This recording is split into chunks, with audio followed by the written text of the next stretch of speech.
It's important to remember that the drawings we create in Autocad are construction drawings. This means that someone, somewhere, will be referring to our drawing in order to construct our design. Knowing this, we need to be sure that our design is well dimensioned such that it can be accurately reproduced in the real world. Let's look at how we can add dimensions to our drawings. Now we're going to open a file. I'm going to come up and click my Open icon. And we're going to look inside the Chapter 12 folder, located inside the Exercise Files directory. And I'd like to open up drawing number 1, the birdhouse drawing. So I'm going to highlight that guy and click Open. Now this is a simple drawing of a birdhouse, and we're going to use this guy to play around with several of the dimensioning features. Now if I want to create dimensions, I'm going to turn on the Dimension toolbar. I can do that by moving my cursor over an existing tool and right-clicking. And in the list of toolbars, I'm going to come up and select Dimension. And when I do, the Dimension toolbar pops up right in the middle of my screen. Now this guy's going to be important to us, so I'm going to dock him to my interface. Let me move my cursor up to the blue area, and I'll click and hold, and I'll push this guy up to the top of the interface, and I'll release to dock him. Now I would like to dimension my birdhouse from front to back. I'm going to do this by using a linear dimension. Let me come up and click my linear icon. And AutoCAD is asking me to specify my first extension line origin. Generally speaking, when I want to create a dimension in AutoCAD, I'll click one point and then another, and AutoCAD will create the dimension line between them. It is important when we create dimensions that we use object snaps. Object snaps are the only way to guarantee that our dimensions are accurate. Now, I happen to have a running object snap set for endpoint. So let me move close to my birdhouse, and I'll click. I want to dimension from this point, and I'll come over and click this point. And as I move away with my cursor, I can click one more time to set the location of the dimension. Now let me zoom in on this guy. Notice this dimension is to 4 decimal spaces, and it's ugly. Dimensions are kind of like text. The default settings aren't the most attractive, and in a future session we'll learn how to make our dimensions look better. For right now, once again, we're concerned about function more than form. Let me back up. I would like to place another linear dimension. Let me move up and click my linear icon. And I'm going to dimension the roof of my birdhouse. Let me click the very top for my start point, and then I'll come down and click this end point. And notice as I pull up, AutoCAD is giving me the horizontal distance between those points. If I move my cursor to the left, AutoCAD will give me the vertical distance between those points. So a linear dimension, by definition, will give us the true horizontal or vertical distance between the points that we click on.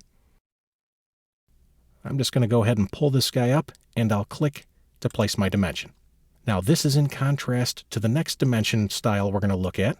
That is the aligned dimension. Let me click on this icon. This represents an aligned dimension. I'm going to click my points. Let me click the end point here, and I'm going to come down and click the end point of the roof. Notice the dimension I'm creating now.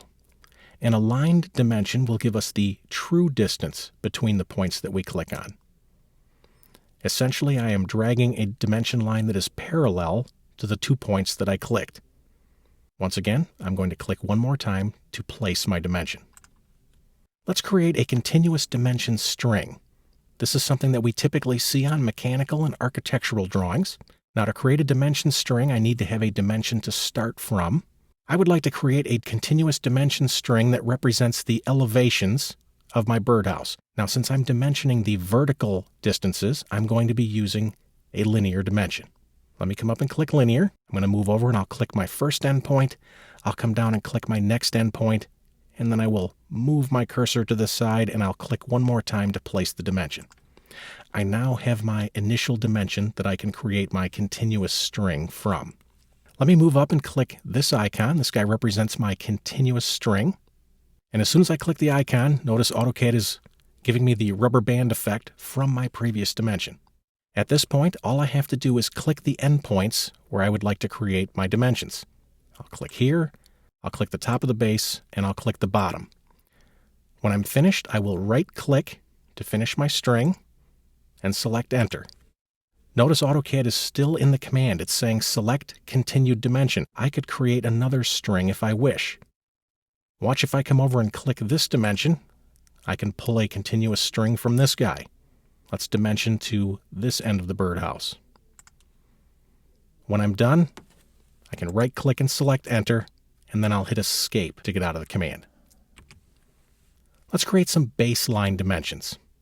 Now, baseline is similar to continuous in that I have to have a dimension to start from. So I'm going to create some baseline dimensions on the front of my birdhouse representing elevation. So I'm going to use a linear dimension. Let me click linear. I want the vertical distance between the endpoint here and the endpoint here, and I'll pull this guy away. Now that I have a dimension to start from, let's create our baseline dimensions. I'm going to come up and click my baseline icon. When I do, AutoCAD's giving me the rubber band effect from the previous dimension. I'm just going to come down and click each point that I'd like to dimension to. I want a dimension to the endpoint here. I want a dimension to the top of the base, and I want a dimension to the bottom. When I'm finished, I can right-click and select Enter. Notice the baseline acts just like continuous. I could create baselines from another dimension. I'm just going to hit my Escape key to jump out of the command. Notice my baselines are all measuring from the original location. Unfortunately, they kind of overlap a little bit, and they are on the ugly side, but once again, we will learn how to correct that in a future session. Let's create an angular dimension. I'm going to zoom in on the front of my birdhouse. And if I want to create an angular dimension, I'm going to come up and click my angular icon. Now, to create an angular dimension, all we have to do is click one line and then another, and AutoCAD will dimension between them. So I'll click this line and then this one, and then I'll move my cursor away and click to set the location of the dimension. Let's make one more. I'm going to come up and click the angular icon again, and we'll dimension the angle down here. Let me click this line and this one. As I pull away, AutoCAD is creating the dimension. Watch this. If I move my cursor outside the lines, AutoCAD will dimension the supplementary angle. If I move below, AutoCAD is dimensioning the opposite angle. And if I move over to the right, I'm getting the opposite supplementary angle. So the location of our cursor will dictate which angle is being dimensioned. I'm going to click right here to place my dimension. Let's create a radial dimension. If I want to create a radial dimension, I'm going to come up and click my radius button. AutoCAD is asking me to select an arc or circle.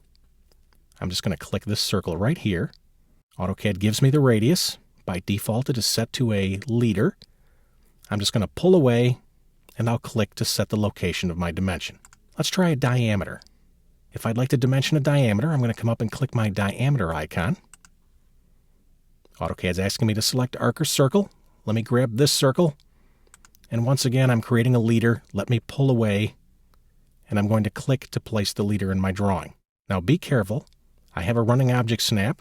If I was to try and drop this liter right here, my number would snap right to the end of that line.